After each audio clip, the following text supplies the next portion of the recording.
Today is Friday, January the 20th, 2017. The location is the Yankee Air Museum in Belleville, Michigan. The time is 12 noon. The person being interviewed is Robert Shoens.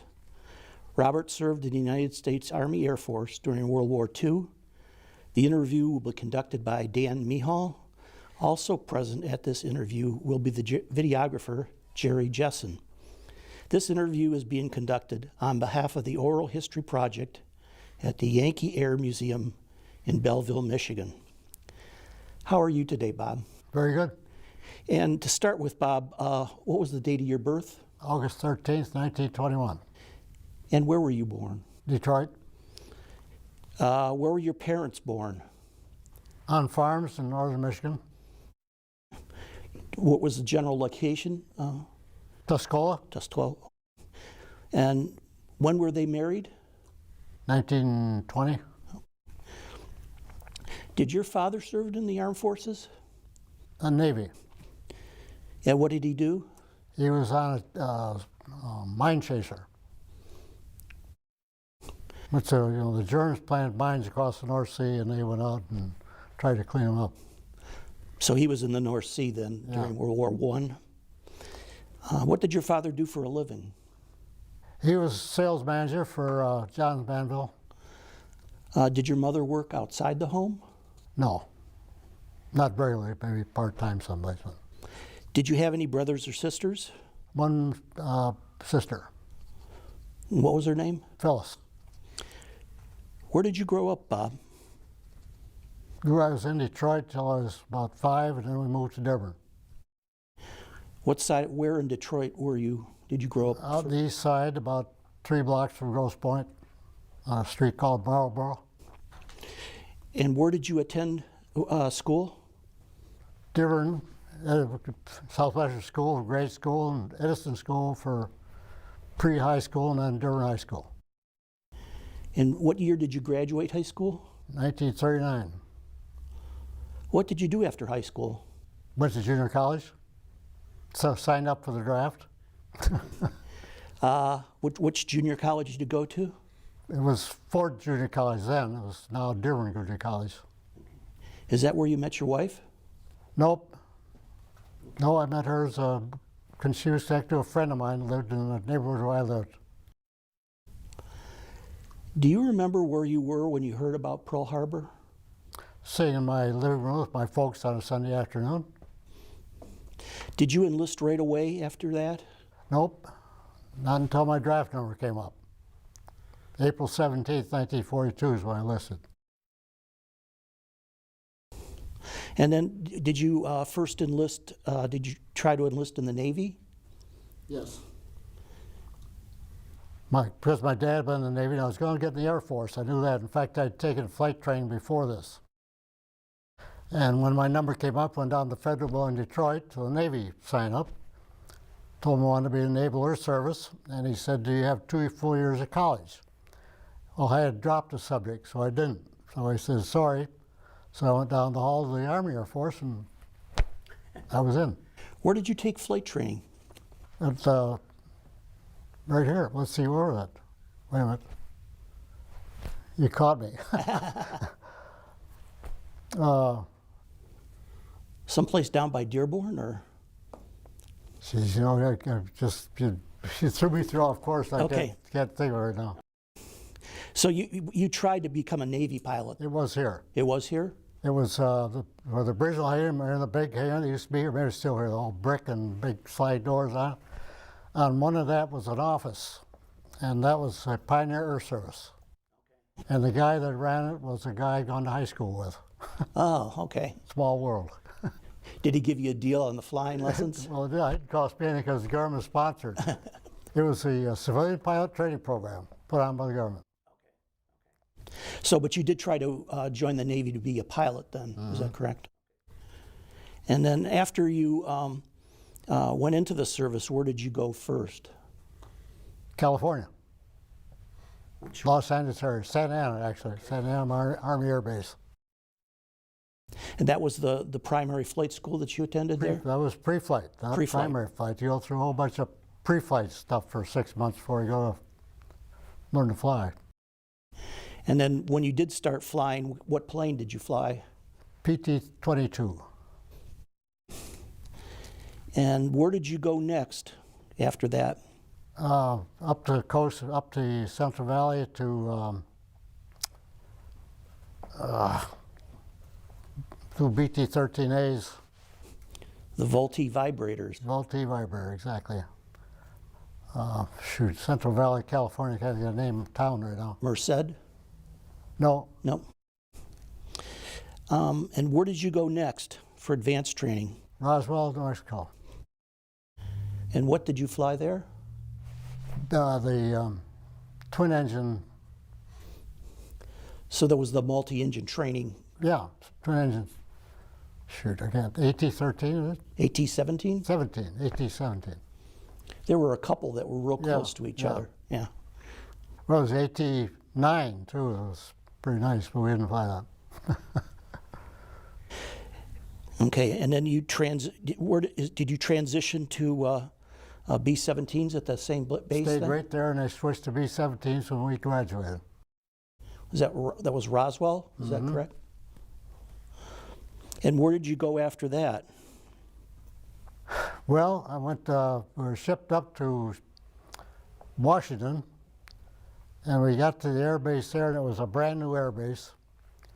It had just opened. We were there about 2 weeks, there were no airplanes, and then they sent us back to Kearney, Nebraska. Kearney, Nebraska. And you got married at Kearney? Is that correct? When I graduated, no, I got married, I graduated from cadets. I got my wings. I graduated and got married the same day. Now you have a sad story about something that you saw happen at Kearney, to a friend of yours, Jimmy McRaven. Oh, yeah. See, yeah, Jimmy, I think about it. I get the story straight. I'm unwinding too fast here. Yeah, Jimmy McRaven went out. We were assigned aircraft on the ramp. They were going to the ready room, and when the aircraft came up, they were available, they sent us out. There was an aircraft parked on the ramp, and they assigned me to it. And my crew and I went out and looked at it, and the booster pumps on the wings were dripping gas. Well, you don't fly them, the booster pumps are leaking. So I went back in and told them that's not flyable. Booster pump's leaving. And the guy behind the desk, who was a young, non-flying type, well, somebody got to fly it. McRaven, you go fly it. And I told Jimmy, don't fly that, Jimmy. Well, he went out there, looked at it, got in, started up, taxied out, took off, and caught fire, and blew up. And the whole crew was killed? The whole crew was killed. This was probably a 90-day wonder behind the desk. It was. Yeah, I didn't know what he was talking about. But it really surprised me that Jimmy flew it, because he shouldn't have flown it. He should have known better. And after Kearney, where did you go? Let's see, from there we went to Kilmer, New Jersey. We were there 2 weeks, and then we got on the bus and went around to the Piers, New York, down to Queen Mary. So that was around November 1943? Well, it was late October. Late October? So that was the jumping off point then, you across the Atlantic? Yeah, we got on to Queen Mary, and we crossed in 5.5 days, a record time, they said. And you didn't really worry about U-boats on the Queen Mary? Well, we thought about it. You know, well, obviously we're going across the North Atlantic. Are we nuts? But they were going so fast the U-boats couldn't catch them. You know, whether the U-boat could buy them if he's up there waiting for them. And they weren't, so. So what happened when you got to England then? We were sent to a reassignment base and sat there for 2 weeks doing nothing. Typical Army, right? Hurry up and wait. Hurry up and wait, exactly. Then we were assigned to the Hunters Bomb Group from there. Okay, so you took a train then to your base? Yep. And what base was that? Hunters Bomb Group, Thorpe Abbotts. Thorpe Abbotts, okay. And what were your quarters like at the new base? Good, pretty good. They were one-story concrete buildings they were all open, and the main entrance at one end, the bathroom to the other end. How many men would be then in a barrack? Well, the officer crews were all in one barracks, so there were probably, as near as I remember, about 8 officer crews lined up. And enlisted crews were someplace else. And what kind of food did they serve you? What was a typical kind of food for breakfast, lunch, and dinner? Pretty much American. So like bacon and eggs for regular breakfast? U.S. Army chefs, so yeah, we got eggs and bacon, things like that. Well, it wasn't that luxurious unless you're on a mission. Otherwise, you got just oatmeal or something. If you're on a mission, you get bacon and eggs. That's the reward for the mission, right? Yeah. What did you do for recreation? Well, it wasn't much particularly. I had phys ed, of course, you get once in a while to keep yourself shaped that way, but there wasn't much else. Walk or whatever. Okay, so you arrived there around December 1943, is that? No, more the middle of November. I was. We were on the North Atlantic in late October when the regular Schweinfurt raid took place. We arrived in England probably sometime mid-November, 1st of mid-November someplace. Then we sat in the reassignment base for a couple of weeks. By the time we got to Thorpe Abbotts, it was toward the end of November. And did you start flying combat right away then, or? No, we flew training missions. My first combat mission was January 4th. And do you remember where that was to, what the mission was? It was a,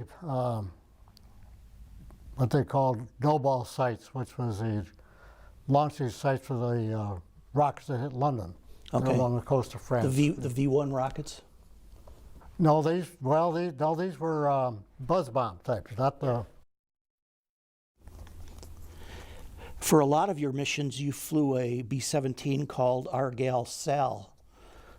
When did you get that plane, and what kind of B-17 was it? Well, I flew the first 7 missions. When you first get there, you don't get your own airplane. You're going to hang around for a while, you might get one. So I flew 7 missions before we got Sal. It was brand new, a G, early G. B-17G. Yeah, I had the chin turret and everything, but it was still a painted model. Now that plane lived kind of a charmed life, didn't it?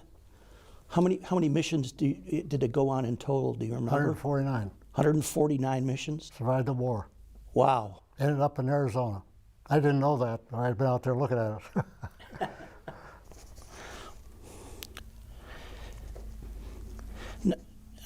Now, when the Germans were attacking you, what kind of tactics did they use? Did they come up from behind, or what was a typical? It varied. It varied? One day they'd come at you, the next day they were going all around you, the next day they're just going through you. Depended on what we were doing, and depended on our defense too. Now, when you were flying in formations on missions, you flew in what was called a combat box. Can you kind of describe how that was vertically and horizontally, and what the purpose of it was? Well, first of all, a bomber group is 21 airplanes like this. The high squadron 9 airplanes, the lead 6, the low 6.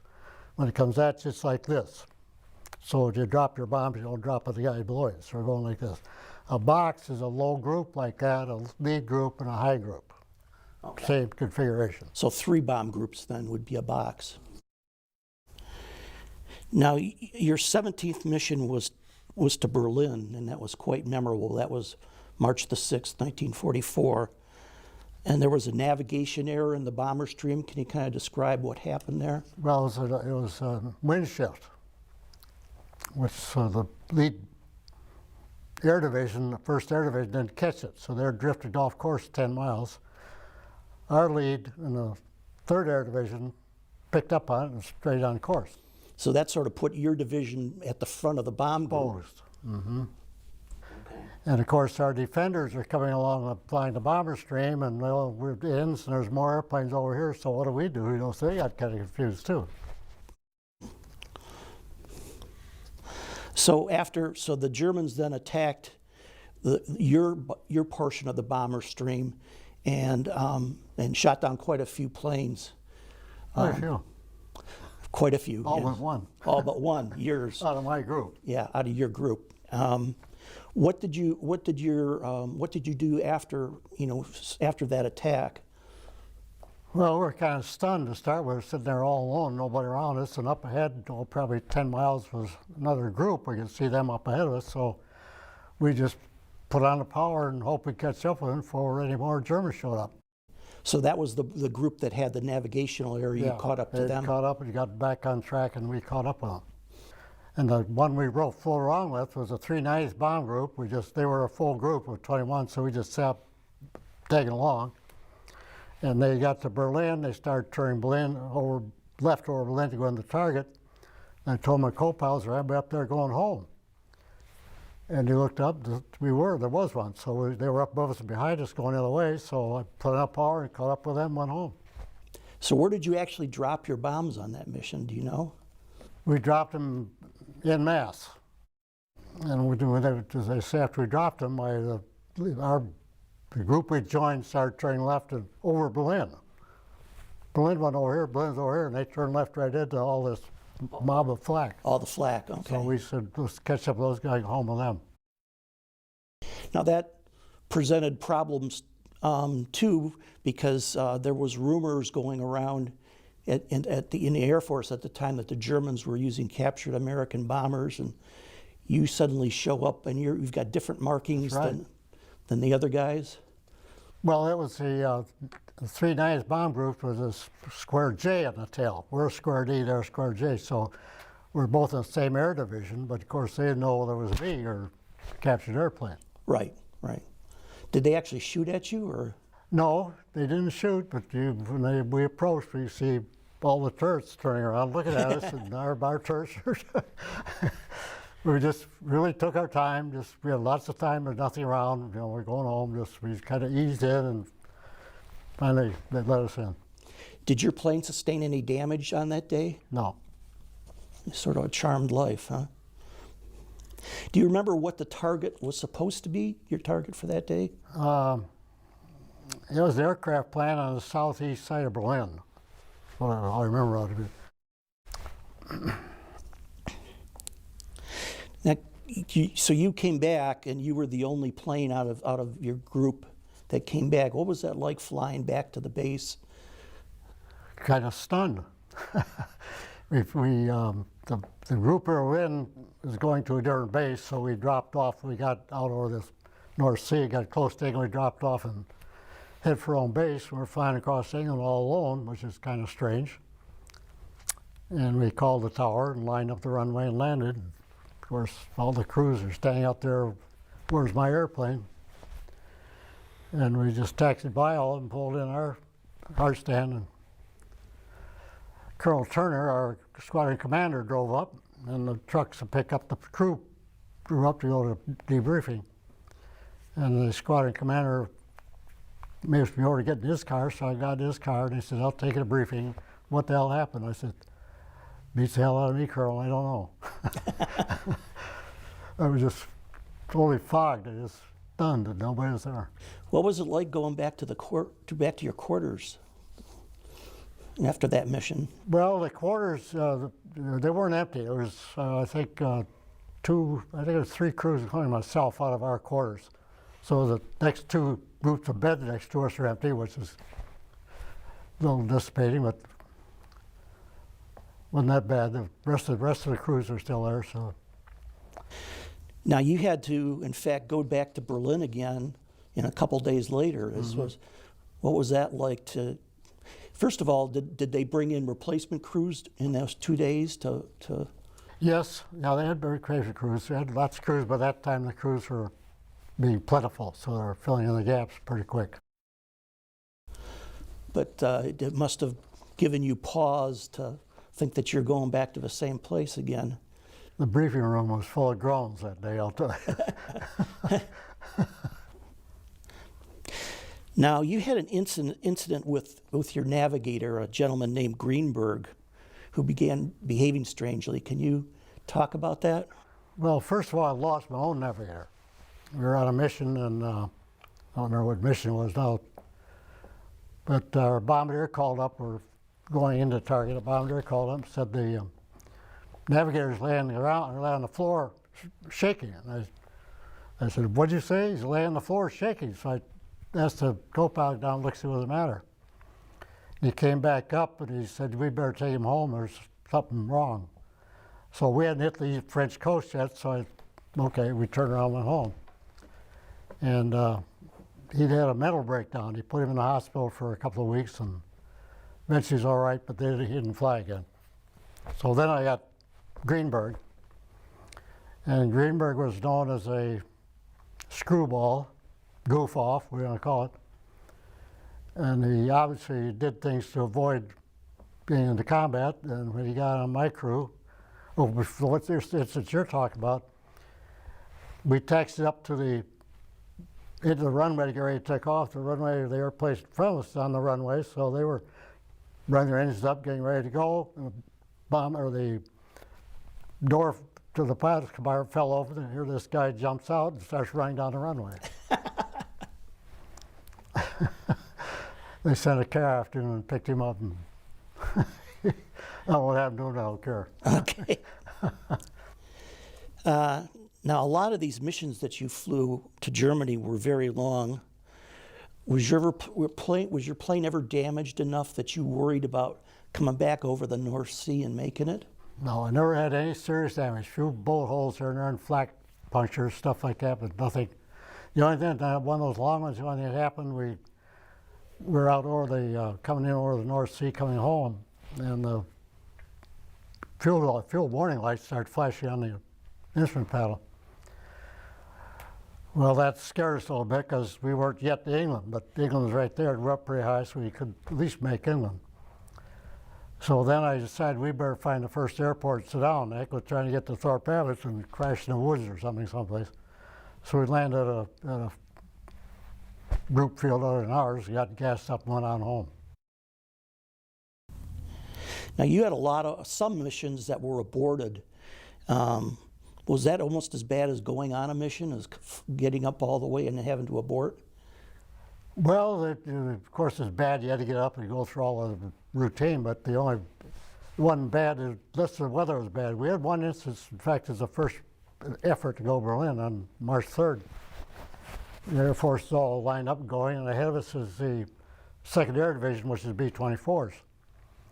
We got into France, and there was a wall of clouds, just solid, top to bottom. So obviously got to turn around. Well, they're the lead group, so they're going to turn first. Well, I don't know what happened, but there's confusion, and some hadn't turned yet, and some were turning, and we saw at least B-24s have mid-air collisions right there, turning around. So the dangers of not going on a mission are almost as bad sometimes as going on a mission, because you had to turn a whole Air Force around without running into each other. Did the B-24s typically fly at the back of the bomber stream or at the front? Yes. And that was the because reason is that they were faster than us at below 25,000 feet. Above 25,000 feet, they couldn't keep up with the B-17. Now, how did you deal with the fear of flying these missions? You didn't think about it. You couldn't afford to think about it. I mean, you had a job to do. You got the airplane, started the engines, kept them running, and got there and got home. Now, you flew your first mission on January 5th, 1944, and your last on May 44. May 1st. May 1st. That's an awful lot of flying in a real short period of time. It must have been really wearing mentally and physically on you. Well, you came home, you went to bed, you died for a night. You had a break once in a while. We had a day or two off every once in a while. It wasn't a constant go, go, go, go thing. So you had a couple of days off, go jump the train, go to London for spend a night or two, and come back flying. But you completed 30 missions, right? Mm-hmm. Mm-hmm. That's still a lot of missions in a short period of time. After you completed your missions, you transferred out of the 8th Air Force then to Air Transport Command? To Northern Ireland, yep. Air Transport Command, we flew new B-17s and B-24s in England. I would get assigned B-17s, and there were other men there taking the B-24s. And I got to know one of them, so he and I palled up, and when I got a B-17, he'd fly with me, and if I flew a B-24, I'd fly with him. So I got a little feel of a B-24 I'd never had before. So you picked these planes up in Northern Ireland and flew them to England, is that correct? So there was another ferry that brought them over from the States? Yeah. Okay. Yes, and that was Langford Lodge, the place it was called. That base closed. We ended up ferrying all the airplanes in England, and we were sent back to the States. So how did you return home to the States? What kind of plane did you fly on? C-47, And where did you land? Maine. So then you had a chance to go back home at that point? Yeah, You got some leave? we, let's see how that takes place. We flew, some reason or other, another fellow and I had what I always saw was special treatment. Because we, when I got through combat, we were sent again to a recycling base on Western England Way for transportation east or west.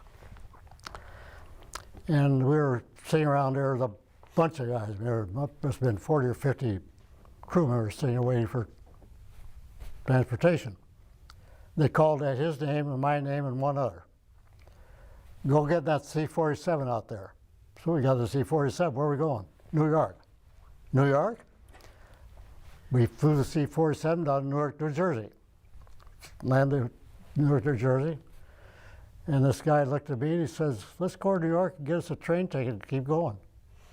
So we told the person behind the desk what we wanted to do, and they gave us the necessary paperwork. We went over to New York, and it was almost midnight. We went up one of the buildings. He knew where to go.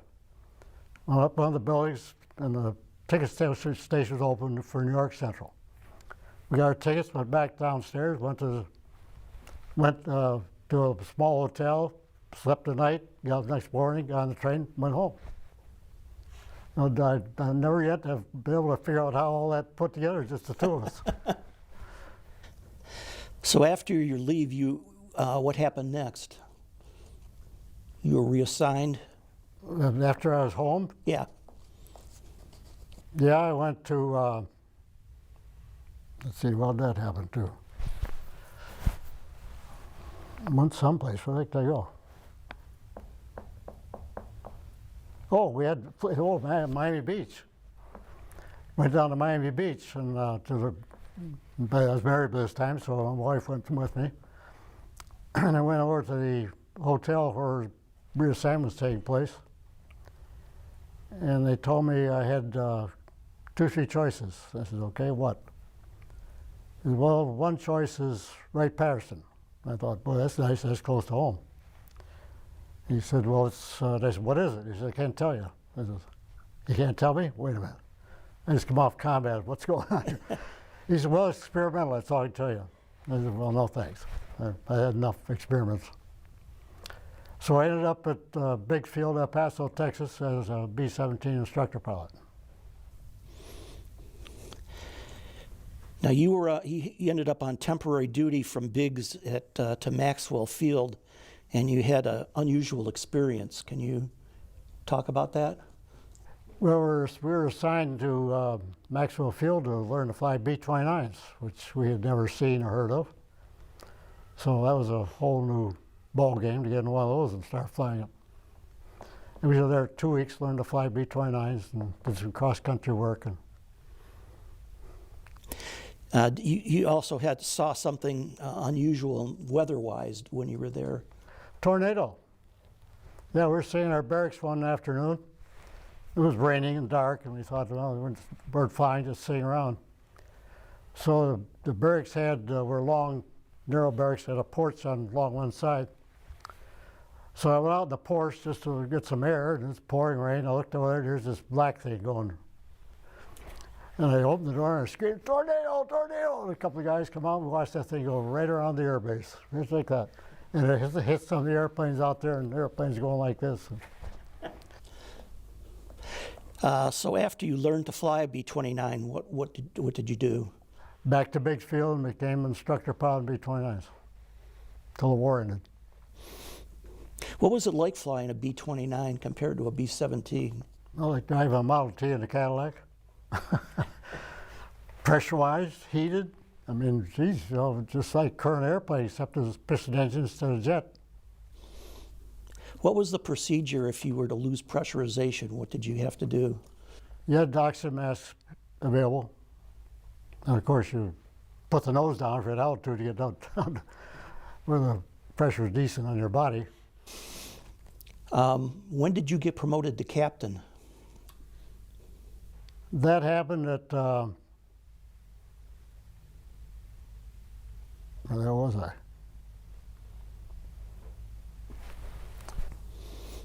Was it when you were instructor?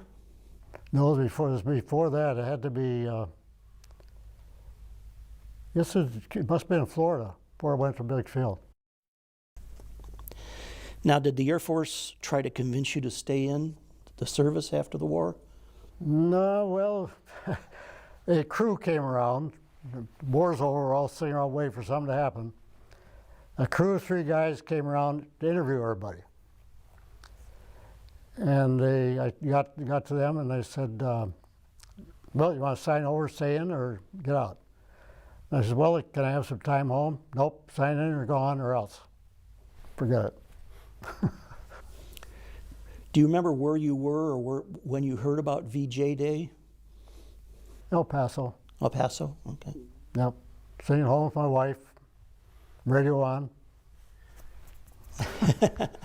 Was there any celebration or anything? Well, of course, I was home, not on duty at the time, so I don't know what happened to the base. The next day we were out there, and of course, we're all blabbing about it. Thought it was wonderful, no more messing around with that stuff. So after the war, what did you do? Well, I came home, and of course, I had a son by that time, and so I had a family, so to speak. We had no place to go except my folks, so my folks took us in for a while. And I got a job with a company that made B-24 accumulators. And I worked for them for a while, and that fizzled out. So then I went to a deployment agency, and I got a job with a trucking company in Detroit, Kramer Brothers Freight Lines. And they put me in the claim department. So I worked my way up in the claim department, and eventually the guy that was my boss retired, and I became the claims manager. Then an East Coast carrier, Transcon Lines, or West Coast, came along, and they operated all the way from Los Angeles to St. Louis and Chicago, and they wanted rights east. Well, that's what Kramer had. So they bought Kramer. They shipped me to Los Angeles and put me in business out there as their claim agent. So that's where I spent my career. So you retired from that position? Yeah, Los Angeles for 16 years. And how many children did you have, and where are they now? 3, the son's in Cleveland, the daughter in Battle Creek, the daughter in near Denver. So one of your sons was born during the war then? Yeah. Your son? He was born while I was in England, he was born. And what did you do? Telegram saying it's a boy. What did you do after you retired? Well, not much. Really, I lost my wife in 1992, so that put me alone. And so I met a friend of mine, a woman, who would grow up the same neighborhood I had in Dearborn. My folks knew her folks. They've been good friends back and forth. And she had been a friend of my sister. So I was living in Battle Creek at the time, and I'd drive into my sister's, visit my sister, and this friend of hers would be there, a friend of mine too. And she lived in a place called Kings Mill in Northville, which is a co-op housing complex. And she told me all about it. We all went out there and visited a couple of times to see what it was and where she lived. And she called me up one day and said, "There's a house for sale out here. You ought to come out and get it." So I didn't have anything else to do, so I went out there, and it was a 1-bedroom, what we call a ranch, bungalow. And I bought it, and that's where I live now. Been there ever since. Now you spent some time in Utah too after you retired, right? Yeah. Can you talk a little bit about that, what you did? And Utah. Oh, when we retired, we've been looking for somebody to do, so we have a job of some kind.